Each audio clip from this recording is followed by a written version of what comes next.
तर जय श्रीराम मित्रांनो, आज हा व्हिडिओ करायचं गरज कशी पडली असेल हे तुम्हाला टायटलवरून कळत असेल की एक इमर्जन्सी भारतामध्ये प्रदर्शित झाली आणि एक इमर्जन्सी अमेरिकेतल्या बॉर्डरवर पडली आणि आता त्या इमर्जन्सीच्या माध्यमातून या पुढे काय फरक पडणार आहे हे आपल्याला दिसणारच आहे।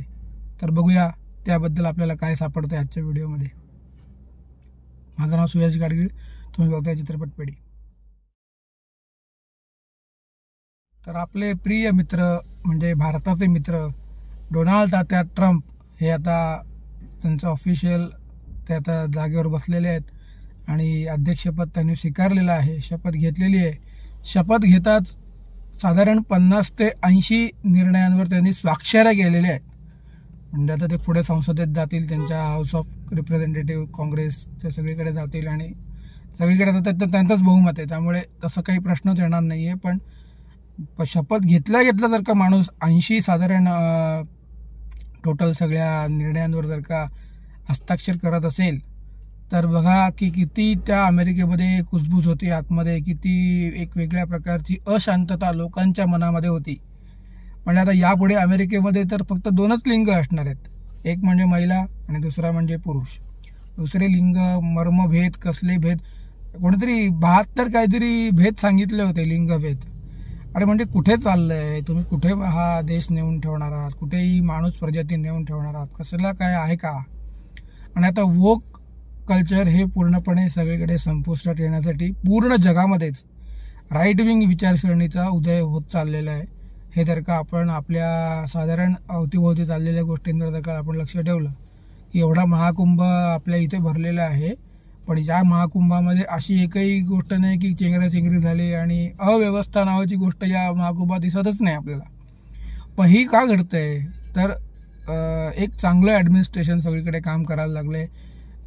नेदरलँड सारख्या एका वेगळ्या म्हणजे एका देशामध्ये, छोटासा देश का असेना, एक वेगळ्या प्रकारची अर्थव्यवस्था त्यांची असली तरी एक राईट विंग असलेला प्रधानमंत्री त्यांनी नेमलेला आहे। म्हणजे तिथल्या जनतेने तिथून राईट विंग पार्टीला निवडून दिलेलं आहे। तसं तुम्ही इतर देशामध्ये नॅशनल रॅली म्हणून फ्रान्समध्ये जो पक्ष आहे त्या पक्षाला आता लोक वरचढ आणण्याचे प्रयत्न करत आहेत। ब्राझीलमध्ये एक वेगळ्या प्रकारचे फरक पडायला सुरुवात झालेला आहे। जर्मनीमध्ये तर आता त्यांनी सांगितलेलंच आहे, इलॉन मस्कच आता त्यामध्ये एंट्री घेतोय की आता तुम्ही याच पार्टीला निवडून द्या तर आपल्या देशाचं वगैरे भलं होईल। आता इलॉन मस्क जे सोरोस काम करण्याचा प्रयत्न त्या लेफ्ट विंगकडून करत होता ते आता इलॉन मस्कने राईट विंगसाठी करण्याचं ठरवलेलं आहे, कारण कोणीतरी येऊन पुढे केलंच पाहिजे। कारण आपल्याकडे कसं आहे, प्रत्येकाने आपल्या आपल्या कोशात आपल्या आपल्या याच्यात राहायची सवय आहे, तर त्यातून मुक्त होऊन एक चांगलं जगाला उपयुक्त अशा गोष्टी जर का आपल्या देशासाठी, आपल्या राष्ट्रासाठी, राष्ट्रभक्तप्रेमी लोकांनी केल्या तर त्याचा परिणाम हा सगळीकडे जगभर होईल आणि एक चांगल्या प्रकारची अर्थव्यवस्था, म्हणजे जी पहिले की एकच कमांड असलेला, प्रत्येक कॅटेगरी वाईज कमांड असलेला देश, अशी जी प्रत्येकाची जी हे होती मानसिकता होती, त्यातून एक वेगळ्या प्रकारचं राईट विंग जेव्हा उदयास येईल तेव्हा एक वेगळ्या प्रकारचं लोकांच्या मानसिकतेत फरक पडेल।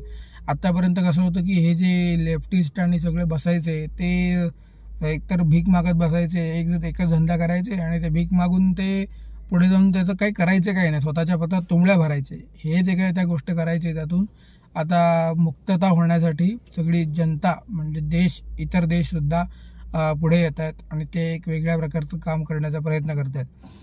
आता या सगळ्यामध्ये इमर्जन्सीने तर 12 कोटीचा धंदा केला। तुम्ही म्हणाल असं आता इमर्जन्सी तर तिकडे कुठे इमर्जन्सीची संबंध लावला, अरे पण जी इमर्जन्सी इथे रिलीज व्हायलाच 1 वर्ष गेलं, बनून तयार असलेली फिल्म जर का 1-1.5 वर्ष जर का बंद डब्यात आहे का, तर त्याचे ॲक्च्युअल पोझिशन यायला पाहिजे, सामाजिक स्तरावर त्याचा स्वीकार झाला पाहिजे आणि सगळीकडून मानांकन स्वीकार्यता मिळाल्यानंतर फिल्म रिलीज करायची, एवढा सगळा विचार त्या प्रोड्युसरने केलेला आहे।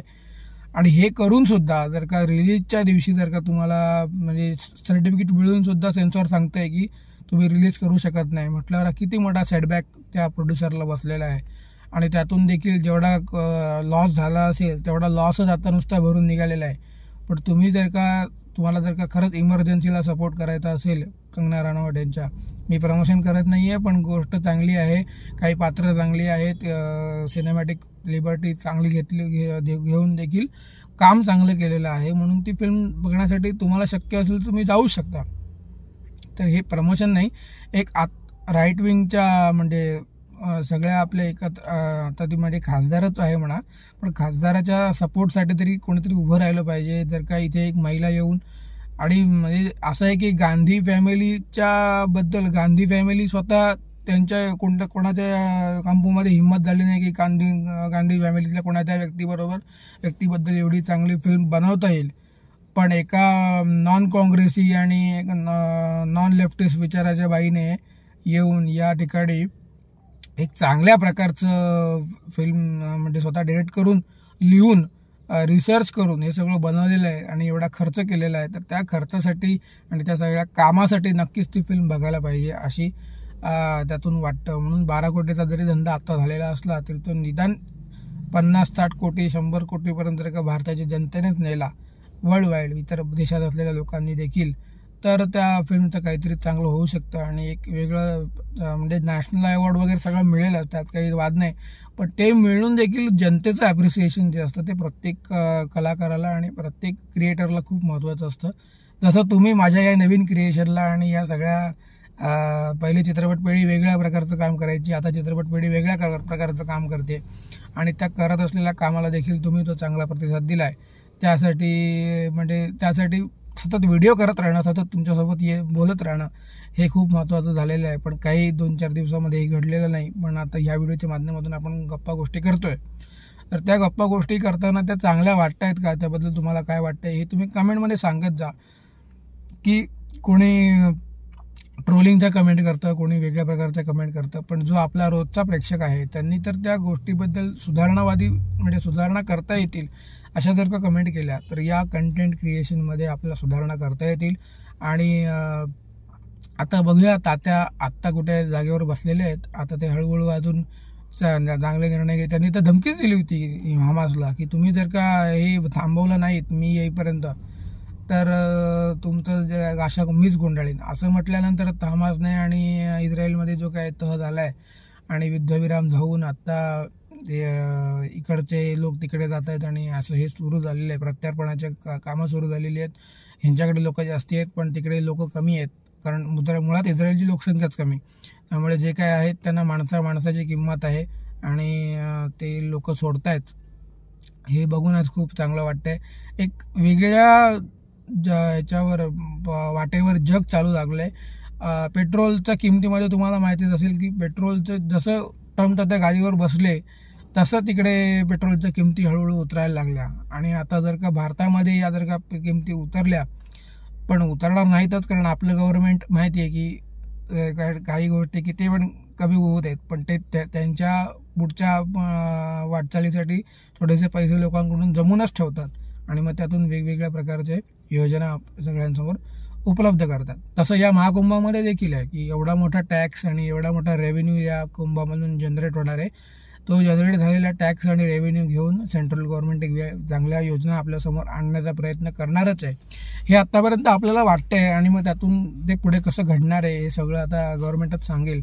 पण आता मी चाललो एका प्रवासाला, तर त्या प्रवासामध्ये जायच्या आधी म्हटलं तुमच्याशी या गोष्टी बोलाव्यात म्हणून हा व्हिडिओ केलेला व्हिडिओ जर का तुम्हाला आवडला असेल तर चित्रपट पेढीला लाईक करा, शेअर करा, सबस्क्राईब करा आणि आपल्या मित्रपरिवाराबद्दल जास्तीत जास्त शेअर करा. आणि ह्या कंटेंट तुम्हाला जर का आवडत असेल तर याबद्दल कमेंट करा आणि जास्तीत जास्त सगळीकडे पसरून आम्हाला साथ द्या. आणि आपल्या सगळ्या कंटेंटला जर का तुम्ही समर्थन दिलं तर त्यातून आपल्यालाच चांगल्या प्रकारे पुढे जाता येईल असं मला वाटतं. तुम्हाला काय वाटतं हे कमेंटमध्ये नक्की सांगा. आणि तुम्ही हा व्हिडिओ बघितलात त्यासाठी तुमचे आभार.